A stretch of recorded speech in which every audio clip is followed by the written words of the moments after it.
Our story begins with Xiangyang, our protagonist, who suddenly wakes up. As he opens his eyes, he sees a panicked man, making him wonder where he is and whether he really isn't dead. He then looks at the man in front of him with confusion, noticing the man's monkey-like appearance. He wonders if he has traveled through time. Our protagonist is Xiangyang. He is known as a 9th-grade troublemaker in quality education. He usually enjoys causing trouble.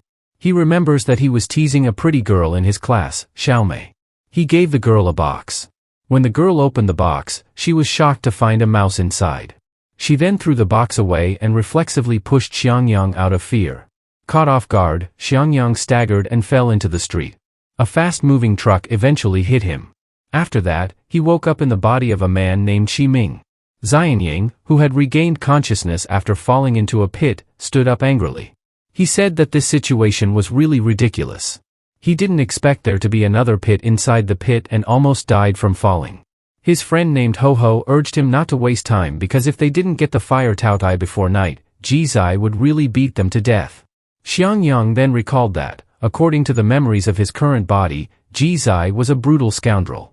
He thought that the original owner of the body and the skinny man with him were easily bullied.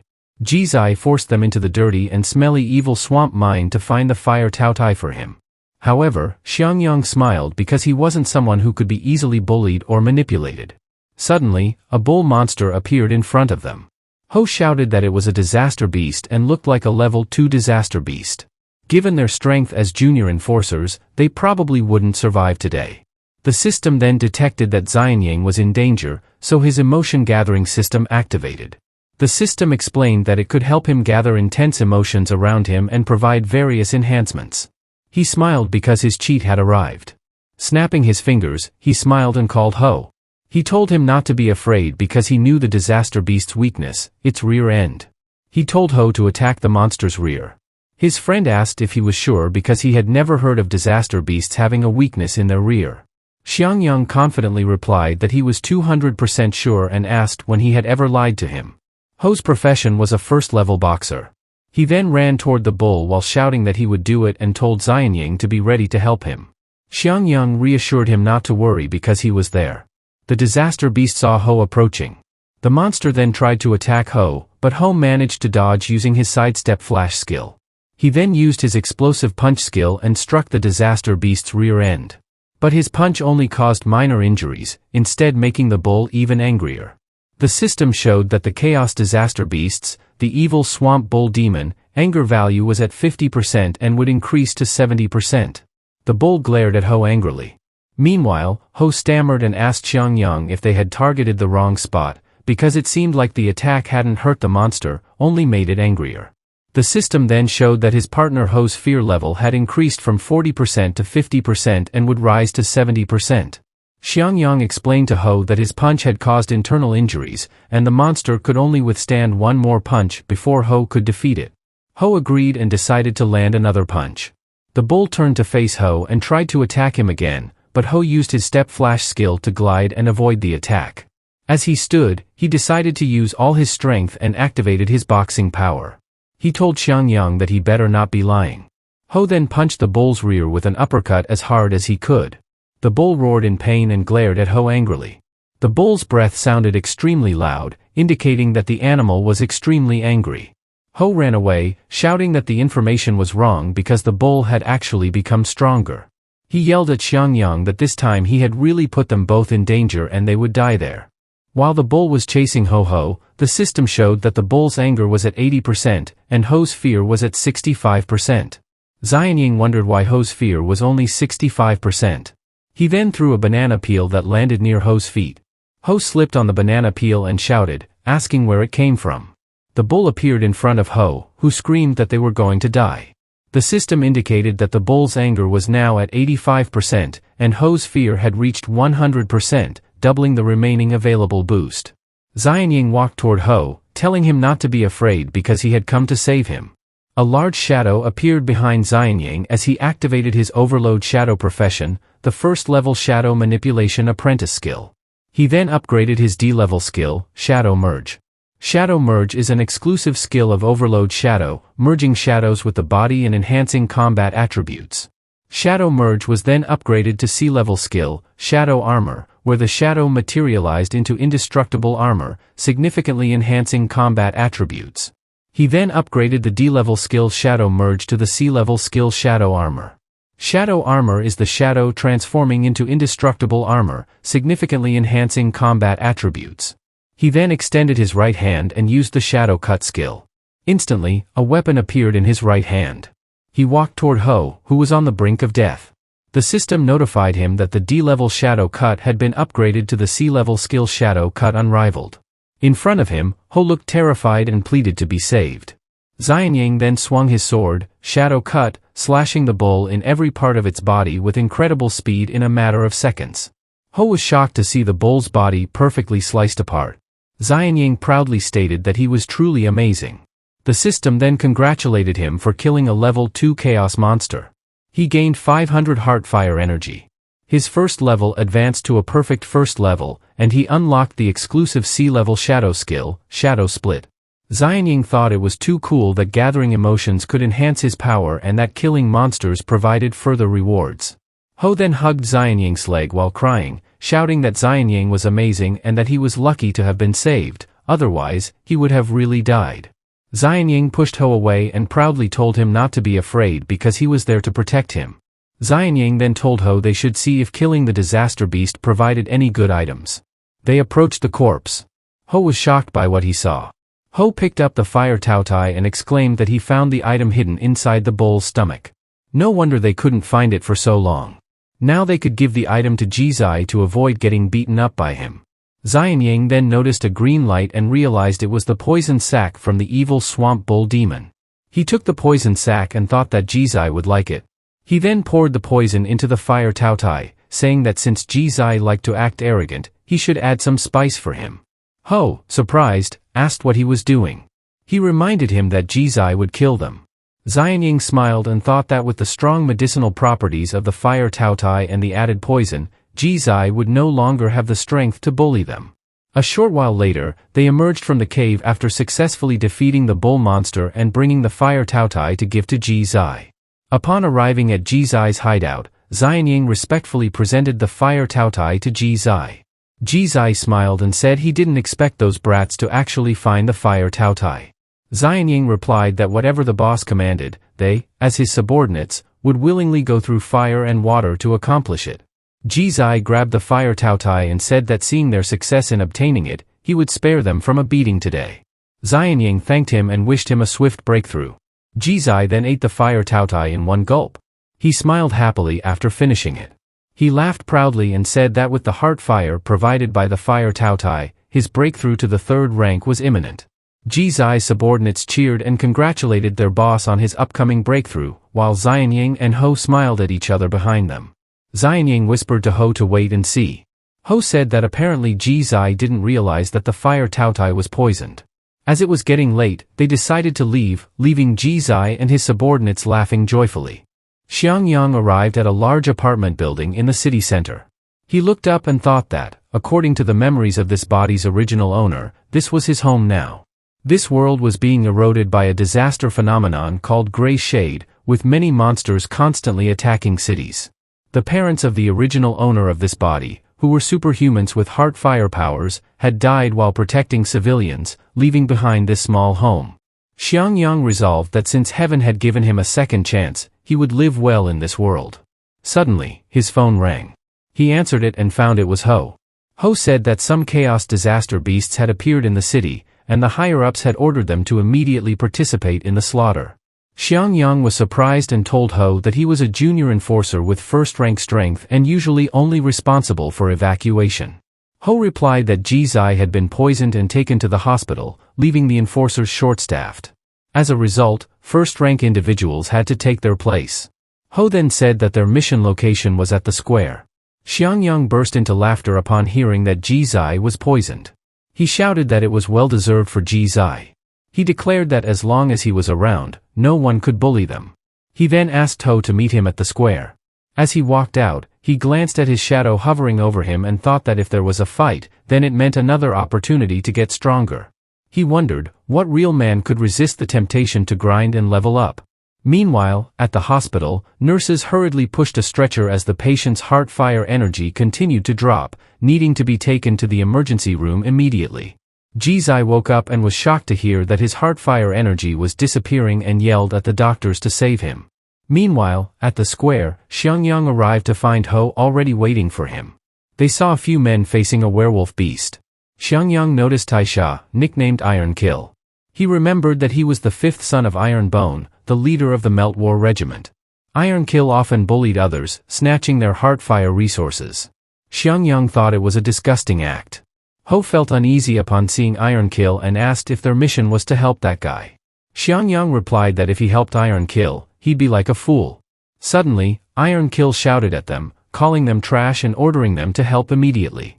Xiangyang simply sat down and replied, "No, thank you, since we're trash, we don't want to trouble the Melt War Regiment." Meanwhile, Ho was shocked and asked where Xiangyang got that chair. Casually eating popcorn, Xiangyang told Iron Kill that they would sit back, watch, and learn. Ho was even more surprised, wondering where Xiangyang got the popcorn. The werewolf beast seemed to be moving to attack Iron Kill. Iron Kill raised his shield to protect himself. He successfully blocked the attack, but his body was pushed back by the force of the blow. Xiangyang clapped and shouted, "Nice block, very nice." He told Ho that as fellow first-rank superhuman fighters, they should learn from young Master Iron Kill. The reaction speed and defense of his stone shield were quite good, while their abilities were far below that of young Master Iron Kill. Hearing Xiangyang's conversation with Ho, Iron Kill was furious and shouted at Xiangyang, asking what he meant by that sarcastic tone and if he wanted to die. Xiangyang explained that he was just suggesting Ho learn from their master, Iron Kill. Meanwhile, the system indicated that the Melt War Regiment members' hatred level was at 40% and would be available for an upgrade at 80%. Iron Kill then shouted to his subordinates that the werewolf beast was almost out of energy, so they should use all their abilities to defeat the monster. They responded resolutely and began attacking the werewolf beast together. Meanwhile, Xiangyang and Ho watched from a distance. Ho asked if they were really just going to watch and what they would explain to the higher-ups later. The system then showed that the Wasteland Devil Wolf's stamina was nearly depleted and suggested that he could look for an opportunity to kill it. Xiangyang slowly said that, as expected, the system understood him well. He then handed his popcorn bucket to Ho and said as he ran, "I didn't come just to watch." He ran towards the battle, wondering inwardly if Iron Kill liked to steal others' resources so much. He then declared that it was his turn to steal the kill. He activated his shadow split skill and commanded his shadow to attack the werewolf beast. The shadow moved and sliced the werewolf's body. The beast screamed in pain, and within less than a minute, it fell to the ground and died. The heart fire from the werewolf then exited its body and flew toward Xiangyang. As the heart fire entered his body, the system confirmed the kill of the Wasteland Devil Wolf and informed Xiangyang that he had gained 1000 heart fire energy. His first-rank Shadow Manipulation beginner advanced to the second-rank, Intermediate Shadow Walker. He also unlocked the exclusive sea-level Shadow Movement skill, Swift Shadow Walk. Ho approached Xiangyang and joyfully exclaimed that Xiangyang was amazing. Now he had reached the second rank. Iron Kill and his subordinates then approached. They told Xiangyang that he was just asking for death. They had worked so hard to weaken the werewolf, but Xiangyang had gotten the kill. They couldn't let Xiangyang go easily. Iron Kill then told Xiangyang that he had always been the one to take away others' rights and never expected to be humiliated by a second-rank kid today. Iron Kill ordered his subordinates to kill Xiangyang, and they immediately started walking toward him. The system indicated that the hatred level of the Melt War Regiment members had increased to 80%, with only one upgrade available. Ho stammered, telling Xiangyang that the number of enemies was too many and he couldn't defeat them. He offered to hold them off while Xiangyang should flee immediately. Xiangyang praised Ho, saying he was a truly good and loyal brother, but assured him that as a brother, he wouldn't leave him behind. Ho asked if Xiangyang wanted to fight. Xiangyang then shouted to the enemies that he and his brother Ho had been ordered to assist in the battle. Now that the disaster beast had been slain, they would return to report.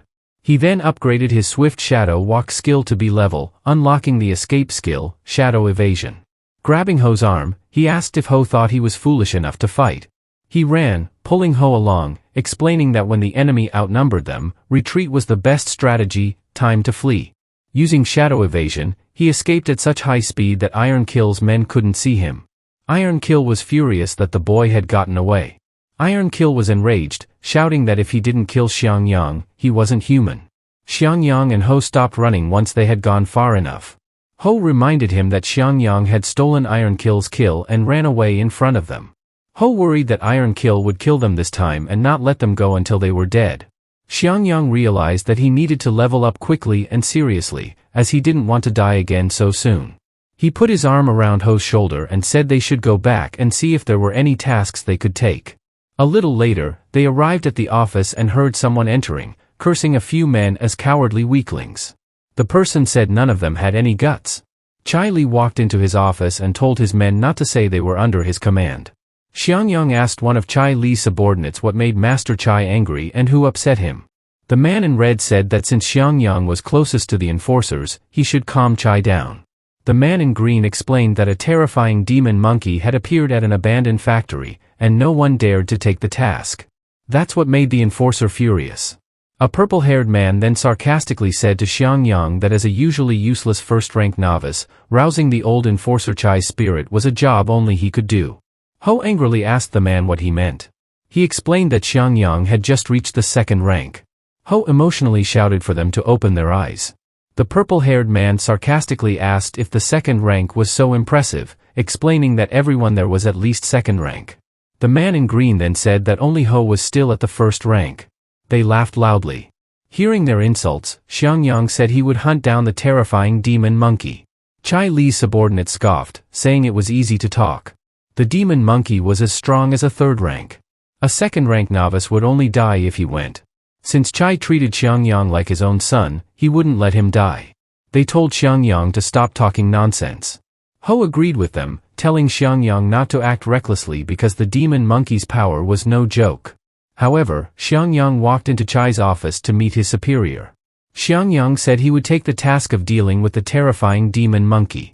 Chai, drinking a cup of coffee, asked if Xiangyang came to take that task. Chai didn't seem to realize who had come to see him. Suddenly, he stopped drinking coffee and was shocked when he realized it was Xiangyang who said he'd take the task. Chai then asked if Xiangyang was sure he didn't have a fever today. Xiangyang replied that he was fine and couldn't always live under Chai's protection. He wanted to become stronger as an enforcer. It was his duty to kill monsters and protect the city. Chai reminded him that he had promised Xiangyang's parents to take good care of him and suggested he take another task rather than face the demon monkey. But Xiangyang insisted on fighting the demon. He assured Chai he would be careful. Chai finally agreed. He said that Xiangyang had truly grown up and asked him to promise that if there was danger, he would immediately run away and not force himself to fight. Xiangyang replied with a smile that no one could run faster than him. Xiangyang then left the office and realized that acting serious wasn't his style, so it made him shiver. However, he was pleased that his good acting skills had fooled Chai into giving him the task. He then told Ho not to follow him to the abandoned factory and wait for good news from him instead. As Xiangyang left, Chai's men asked if he was really going and sarcastically remarked that Xiangyang might just be looking for a midnight snack. They laughed at Xiangyang. A while later, Xiangyang arrived at the abandoned factory and was surprised to see a beautiful woman already there. The woman was facing off against a werewolf that had appeared in front of her.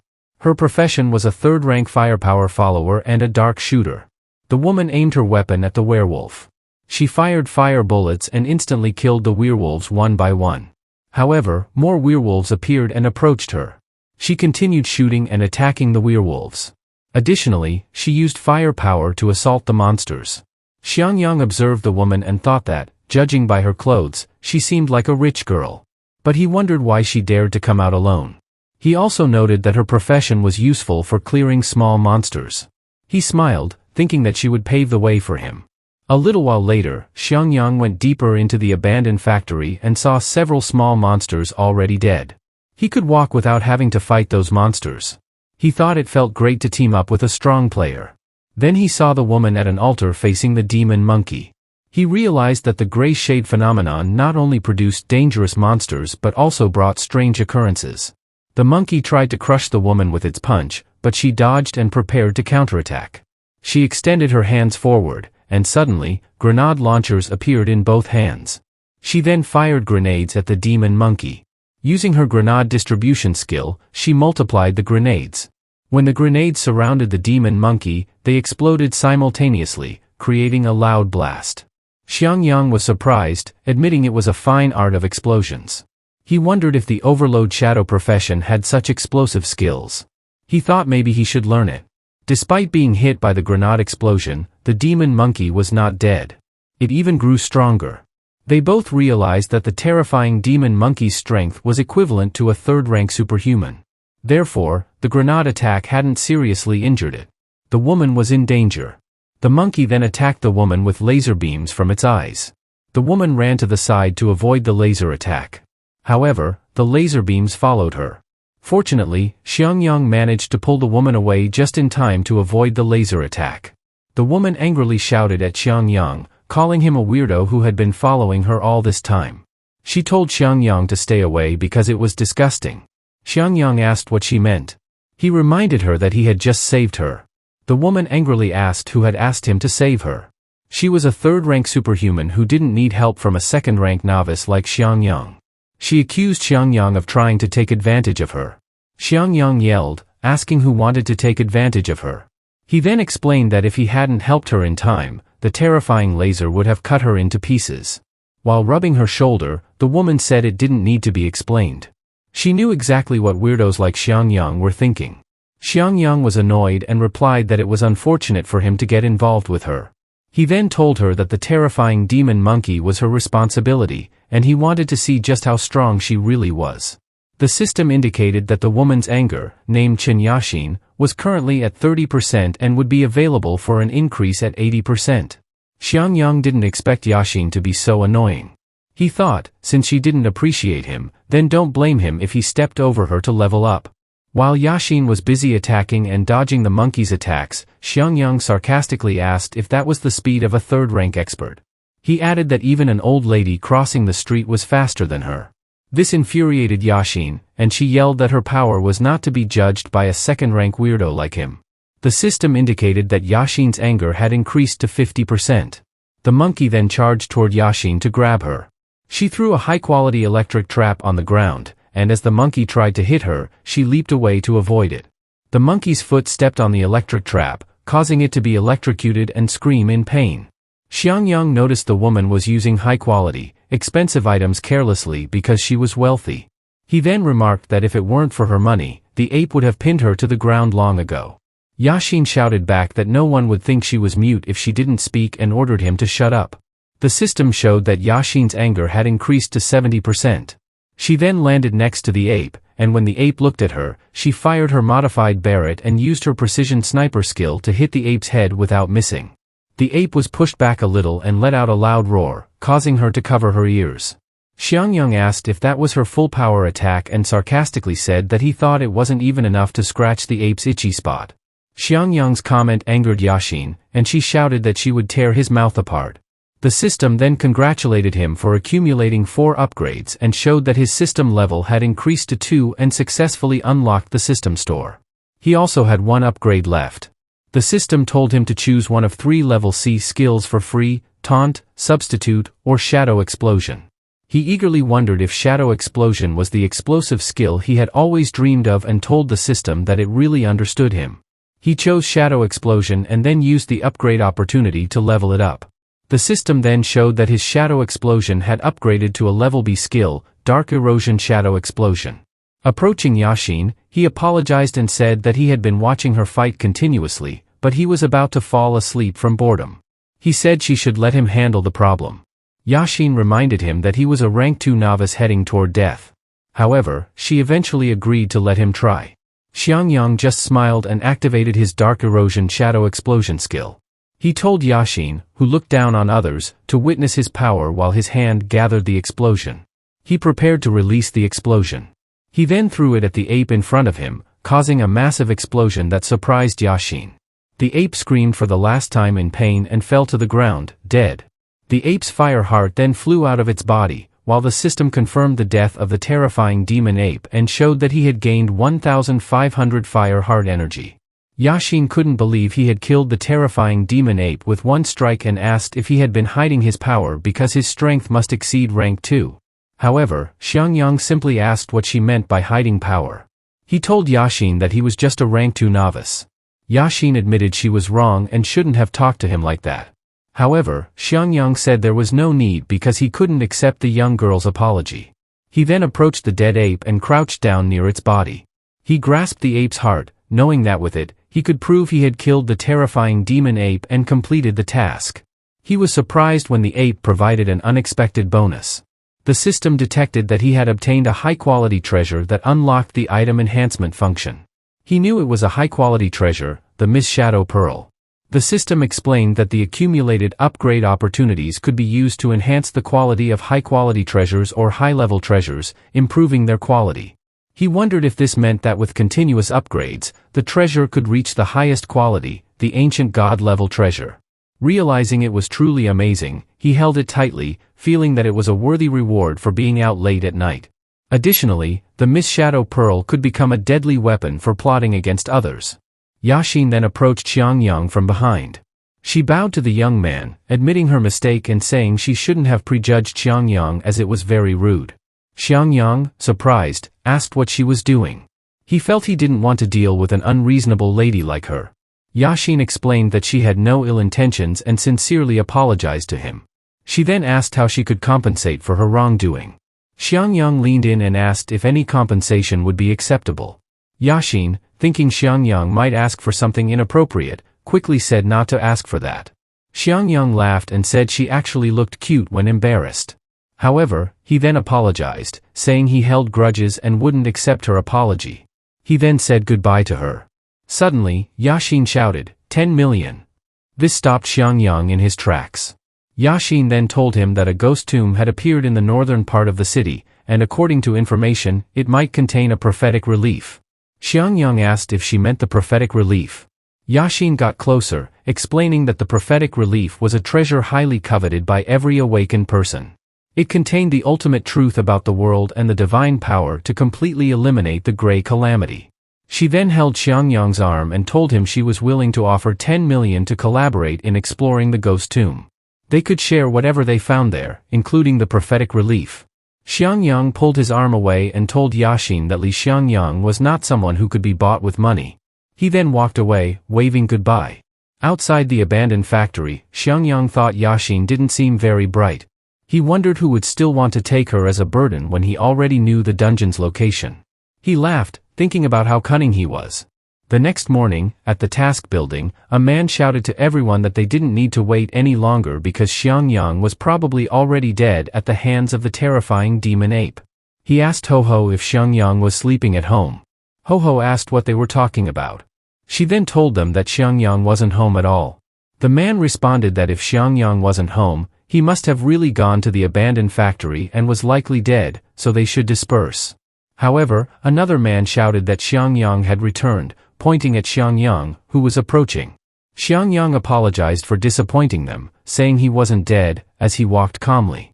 Ho-Ho approached him worriedly, asking if he was okay, if he was hurt, and if he needed to go to the hospital.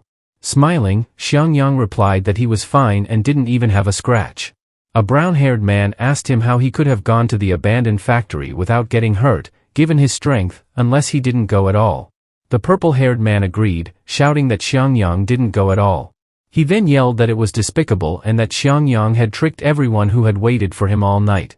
Xiangyang casually asked what would happen if he actually went to the abandoned factory and killed the terrifying demon ape without getting hurt. The brown-haired man retorted, asking if Xiangyang seriously thought he killed the demon ape without a scratch. He added that if a loser like him could kill the demon ape, he would call Xiangyang father and kneel before him. The purple-haired man agreed and added that if Xiangyang killed the terrifying demon ape, he would kneel and sing the song, Conquer, for him.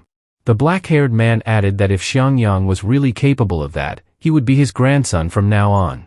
Sarcastically, Xiangyang reminded them that they said it themselves and then pulled out the demon ape's heart. He proudly showed it to them, calling them children and his grandchildren. He ordered them to kneel and sing, Conquer, to their elder. Xiangyang then walked away, leaving them shocked and in disbelief at the sight of the terrifying demon ape's heart in his hand. They felt humiliated and wondered how he could have done it. They thought it was impossible and unbelievable. At that moment, Master Chai's office door opened, and he saw Xiangyang had returned. Xiangyang showed him the heart of the demon ape and told him that the mission was successful and that he had killed the terrifying demon ape. Master Chai examined the heart and confirmed it was indeed from the terrifying demon ape. He praised Xiangyang for doing a great job and shouted to the men that they were a bunch of losers. Xiangyang's strength was lower than everyone's, but he bravely took on the difficult task and completed it perfectly. Master Chai then took something from his hand. He announced that as a reward for Xiangyang's bravery and achievement in killing the terrifying demon ape, he was promoting Li Xiangyang from junior enforcer to intermediate enforcer. He also gave Xiangyang the only premium-grade weapon in the Heartfire Furnace Town Enforcement Department, the Shadow Blade. The men felt envious and pained because the Shadow Blade was a weapon many dreamed of in Furnace Town. Xiangyang respectfully told Master Chai that he wouldn't fail his mission and would fight bravely against the enemy. The system then showed that he had obtained a premium weapon, unlocking an exclusive weapon skill, Rapid Shadow Stab, which allowed him to quickly approach enemies and launch a fatal attack on their weak points. He thought that obtaining a powerful weapon and a corresponding skill provided by the system was a very comprehensive service. Master Chai then told Xiangyang not to disappoint him and to do his best in the future. He then ordered everyone to disperse and do their respective tasks. He told Xiangyang to come to his office after he was done. As the men walked away, Xiangyang called them, addressing them as his children and grandchildren. He reminded them about their promise to kneel and sing the song, Conquer. The men responded that they were only joking before and pleaded with Xiangyang to be merciful, promising they wouldn't dare do it again. However, Xiangyang swung his sword and shouted at them that he wasn't joking, asking if they wanted to feel the shadow blade in his hands. Startled, the men stopped, knelt before him, and respectfully called him father and grandfather while apologizing. Xiangyang told them that he was in a good mood now, so he wouldn't bother them. He ordered them to leave because he was heading to Master Chai's office. Ho-Ho suddenly shouted at Xiangyang, pointing at something. When Xiangyang looked back, he saw Zai with his followers. Ho-Ho asked what they should do and whether Zai would come after them because of the fiery incident. However, Xiangyang told Ho-Ho to calm down, saying that even if Zai wanted to cause trouble, he wasn't afraid of him now. Xiangyang then taunted Zai, asking if he felt weak after eating the fire taotai and if he couldn't handle the poison. Zai, enraged, demanded that Xiangyang tell the truth, asking if he had poisoned the fiery taisu. Xiangyang calmly replied that he knew nothing about that and asked if the fiery thing was poisonous. Zai grabbed him by the collar, shouting for him to stop pretending, knowing it was his doing. Xiangyang calmly told Zai not to accuse without evidence and that he was innocent. Zai then said it didn't matter whether he was guilty or not. He pulled on Xiangyang's clothes, saying he knew the truth and challenged Xiangyang to a duel. Still maintaining a calm demeanor, Xiangyang accepted Zai's challenge. Zai's followers thought Xiangyang was foolish because, even though Zai had lost more than half his strength due to the fiery taisu, Zai was still not someone a first-rank trash could face. They believed that Zai would surely kill Xiangyang this time because of the humiliation he had suffered. The black-haired man told everyone not to remind Zai of his weakened condition because he was usually very arrogant. It was time someone taught Zai a lesson. The brown-haired man asked if Zai still thought he could fight against Xiangyang's strength, adding that it would be enjoyable to watch the fight. Xiangyang launched a punch, hitting Zai in the stomach with an uppercut. The blow caused Zai to fall to the floor in pain. The brown-haired man laughed and shouted to Zai that he deserved it. He said that Xiangyang, his father, could now crush him. The black-haired man, also pleased, shouted that it was very satisfying and praised Grandpa Xiangyang for doing a great job. Zai's followers were confused, wondering when Xiangyang became a father and grandfather. After knocking Zai down, Xiangyang told them he was done playing and said that Master Chai was looking for him. Zai's followers hurried to help their leader, who was in pain, and ordered them to take him to the hospital. Xiangyang then entered Master Chai's office and asked if he was looking for him. Master Chai placed a folder in front of Xiangyang and explained that it was supposed to be confidential, but since Xiangyang had defeated the terrifying demon ape, he was now qualified to know about it. Xiangyang opened the folder. He saw a picture of a ghostly tomb and asked if it was the site of the new gray shade corruption. He recalled that it was the place Yashin had mentioned might contain the prophetic relief. Master Chai explained that it was an ancient tomb outside the city corrupted by the gray mist, turning it into a ghostly tomb. He added that the tomb was said to contain a prophetic relief with divine power. Master Chai then asked if Xiangyang remembered how his parents died. Xiangyang replied that they died protecting the city's inhabitants, as he had been told. However, Master Chai revealed that it was just an official story fabricated by the enforcement headquarters because Xiangyang was too young to understand the truth. Master Chai then said that Xiangyang's parents might not have died. Shocked, Xiangyang asked Master Chai what he meant. Master Chai explained that at that time, Xiangyang's parents had been sent by the organization to investigate the prophetic relief and had an accident. Only their bodies were found, but after being cremated, no ashes were produced. They disappeared without a trace. Xiangyang, surprised, asked how that was possible and if it meant their bodies were fake. Master Chai responded that even if the bodies were fake, there would still be some remains. The only explanation was that the bodies were created by the divine power of the prophetic relief. Xiangyang finally realized and concluded that his parents might still be alive. He thought that even if those two weren't his biological parents, it would be safer to possess the prophecy relief if it indeed had magical powers. Xiangyang then asked if Master Chai was ordering him to investigate the relief's existence and find his parents. Master Chai replied that, of course, he wanted Xiangyang to find his parents. However, investigating the relief was very dangerous, and his parents might indeed be dead. So, Master Chai suggested that if Xiangyang wanted a peaceful life, it would be better to stay in the city.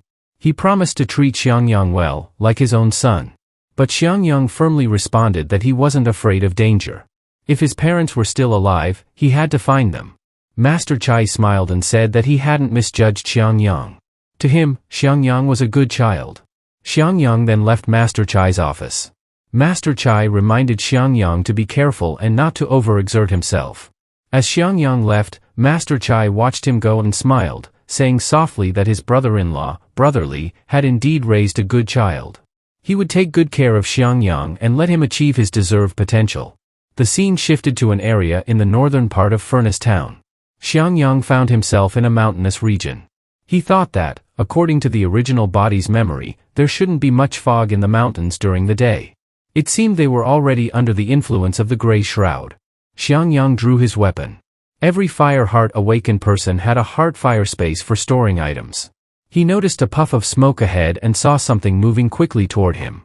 Smiling, Xiangyang thought the hunt had begun. Soon after, he saw two female monsters with sharp claws rushing to attack him. Xiangyang readied his weapon to fend off the monsters. He found the gray shroud fascinating because it conjured female ghosts. If this place was the emperor's harem in ancient times, wouldn't that be amazing? Fighting beautiful women was certainly more exciting for him. Xiangyang then moved to attack the two female ghosts. He thought they were only a waste of his time. Xiangyang used the unmatched shadow/skill to destroy the female ghosts.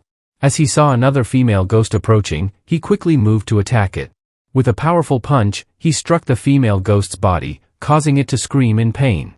Xiangyang swiftly moved behind the female ghost and grabbed her hair. The ghost screamed even louder.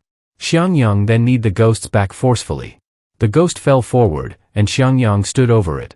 He ordered the ghost to take him into the tomb, threatening to kill her if she didn't comply.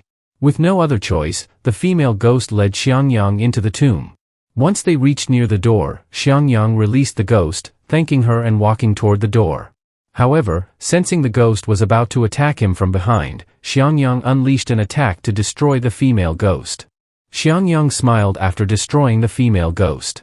He stepped down the stairs at the entrance, thinking that the boss of this ghost tomb might be stronger than the demon monkey he slaughtered yesterday. Therefore, he shouldn't underestimate this demon. Xiangyang heard voices mentioning the name of the fifth young master. It turned out to be Tai Sha and his men. He greeted them, asking if this was a coincidence. Seeing Xiangyang's presence, Tai looked annoyed and ordered his men to beat him up. Xiangyang calmly asked them to relax and talk things out, but it seemed that Tai already harbored hatred for Xiangyang. Tai declared that there was nothing to discuss and that Xiangyang must die then and there. Xiangyang tried to reason with them, stating that their fight wouldn't be fair since he was alone and his level was lower than theirs. He suggested a one-on-one duel with Tai, taunting him by saying that surely the young master wasn't afraid of losing to him. Tai Sha sneered, saying he wasn't afraid of losing to someone of Xiangyang's lower level. He then ordered his men to step back, wanting to kill Xiangyang himself. Xiangyang smirked, feeling satisfied to fight against a brainless young master. Angered, Tai Sha quickly attacked Xiangyang. Xiangyang swiftly drew his weapon to block Tai's powerful iron kill punch. Tai was shocked and asked how Xiangyang could easily block his powerful strike. Xiangyang only smiled and replied that it was just luck. Enraged, Tai intended to use his fire skill. However, a woman's voice suddenly ordered him to stop the fight. He turned and saw Yashin approaching. He asked why Yashin was there.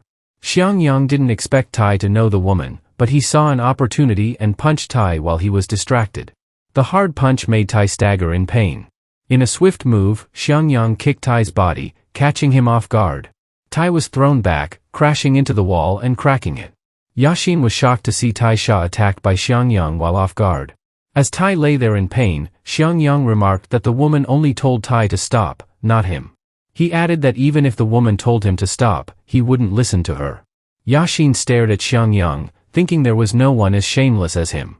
Xiangyang then approached the still-seated Tai by the wall. With a mocking tone, he asked, "Weren't you challenging me to a one-on-one duel?" Xiangyang ordered Tai to get up. Tai screamed in rage. However, before Tai could get up, Xiangyang had already stepped on his body. This made Tai, who was already weakened, unable to move. Meanwhile, the system detected Tai Sha's anger level at 30% and steadily rising to 80%. Suddenly, Xiangyang and everyone in the area were startled by a loud noise. They were shocked and wondered if it was the Ghost King. Seeing that the young master was incapacitated, they questioned whether to continue. Ultimately, Tai's men chose to leave the place. The system detected that the fear level among the members of the melting group had reached 30% and was increasing to 80%. Xiangyang saw them running and shouted loudly for them not to leave. He thought this was a perfect opportunity to level up. Yashin approached Xiangyang and explained that the howling sound was coming from the awakened Ghost King. The Ghost King was currently raging and very dangerous. With a small smile, Xiangyang said it was an ideal situation. Tai, with a frightened expression, asked what Xiangyang was planning to do. The system detected Tai Sha's fear level reaching 40%. Unexpectedly, Xiangyang grabbed Tai's leg and began dragging him. Tai pleaded to be released, and his fear level increased to 50%. Seeing this, Yashin shouted, asking what Xiangyang intended to do. Laughing, Xiangyang said he was going to throw Tai to the Ghost King monster to be eaten. Tai Sha screamed, begging to be let go and offering whatever Xiangyang wanted in exchange. The system detected Tai Sha's fear level continuing to rise to 70%. Meanwhile, Xiangyang kept dragging Tai towards the source of the Ghost King's howling, coming from a coffin. The coffin was shaking and accompanied by howling sounds from the Ghost King inside. Suddenly, the coffin lid flew open, emitting a bright white light. From within, the Ghost King emerged, looking terrifying and letting out a loud howl. Tai became increasingly terrified at the sight of the creature, pleading not to die. The system detected Tai Sha's fear level reaching 80% and climbing. Yashin told Xiangyang she didn't know what grudge existed between Tai and Xiangyang, but among awakeners, they were not supposed to kill each other. She suggested handling the Ghost King while Xiangyang and Tai left the area. The Ghost King began attacking them, but Yashin was ready with grenade launchers in both hands. She fired grenades at the Ghost King, but the Ghost King dodged and absorbed the grenade's attack, leaving him unharmed. The Ghost King then extended his right hand, summoning a large sword. He started attacking Yashin with the sword, but she managed to dodge. Yashin watched the Ghost King's movements closely, looking for an opening to strike. Yashin unleashed a barrage of bullets from her weapon, but the Ghost King deflected them with his sword. The Ghost King then swung his sword powerfully, creating a strong wind vortex that struck Yashin's body.